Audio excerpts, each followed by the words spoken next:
Betty, നീ എന്ത് ചെയ്യ? ഞാൻ ചാളിച്ചനെ നോക്കിയിരിക്കുന്നു.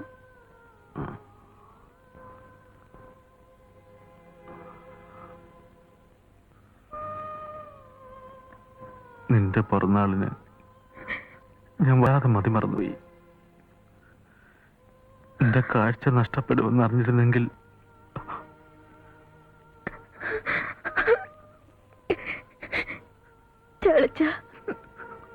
കണ്ടു മതിയായില്ല മോളെ, നിന്നെ കണ്ടു മതിയായില്ല.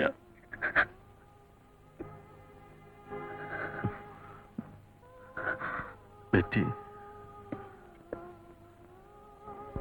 നിനക്ക് ഓർമ്മയുണ്ടല്ലോ, നവംബർ 27 ആ കത്തും രൂപയും നീ തന്നെ ഗുരുജിയെ ഏൽപ്പിക്കണം. ആ വലിയ മനുഷ്യനോട് എനിക്ക് വേണ്ടി നീ നന്ദി പറയണം. എന്താ ചാളിച്ച ഇങ്ങനൊക്കെ പറയുന്നത്? നമ്മൾ ഒരുമിച്ചല്ലേ പോകൂ? ഒരുമിച്ചേ പോകാവൂ. പക്ഷേ എനിക്കതിനുള്ള ഭാഗ്യം ഉണ്ടാവില്ല എന്ന് എന്റെ മനസ്സ് പറയും. പറ്റി അങ്ങനെ പറയരുത് ചാച്ച, അങ്ങനെ പറയരുത്. ചാളിച്ചൊന്നും സംഭവിക്കില്ല, ഒന്നും സംഭവിക്കില്ല ചാളിച്ചൻ.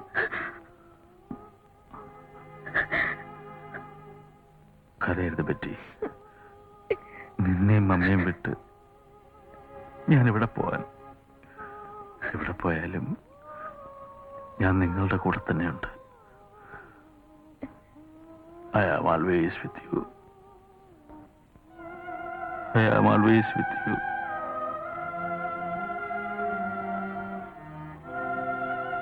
I am always with you.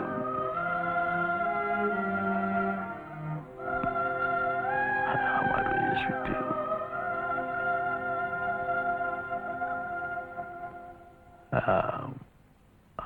Always.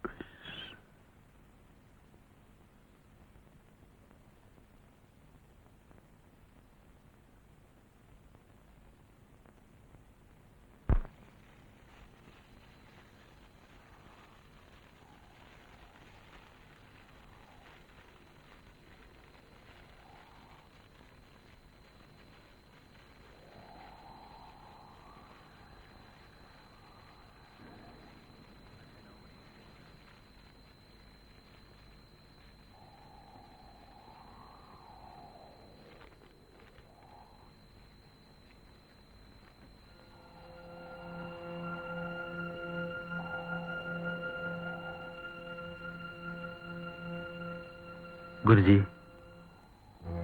മേഘങ്ങൾക്കപ്പുറത്തിരുന്ന് ഞാനെല്ലാം നോക്കിക്കാണുകയാണ്. കഴിഞ്ഞ ഒരു കൊല്ലത്തെ എന്റെ നേട്ടം എന്താണെന്ന് ഗുരുജിക്ക് അറിയണ്ടേ? എന്റെ മമ്മിയും എന്റെ ബെറ്റിയും ഞങ്ങളുടെ കൊച്ചു വീടും.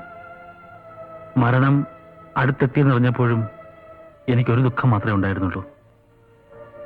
എന്റെ ബെറ്റിയെ കെട്ടിച്ചയക്കാൻ എനിക്ക് സാധിച്ചില്ലല്ലോ എന്ന ദുഃഖം. കർത്താവിനോട് എനിക്ക് ആ ഒരു പരാതി മാത്രമേ ഉള്ളൂ.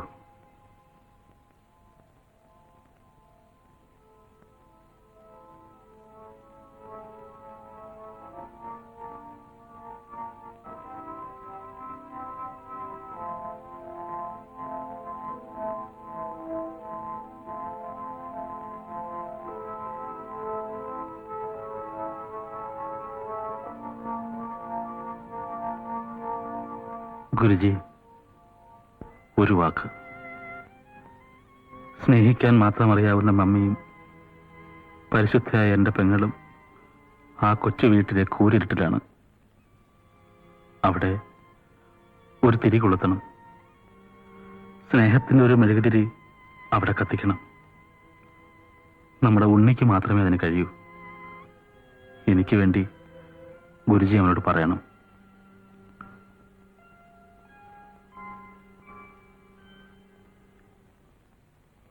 ഗോപുവിനോട് പറയണം എനിക്ക് അവനോട് ഒരു പിണക്കവുമില്ലെന്ന്. ഞാൻ അവന് വേണ്ടി പ്രാർത്ഥിക്കുന്നു.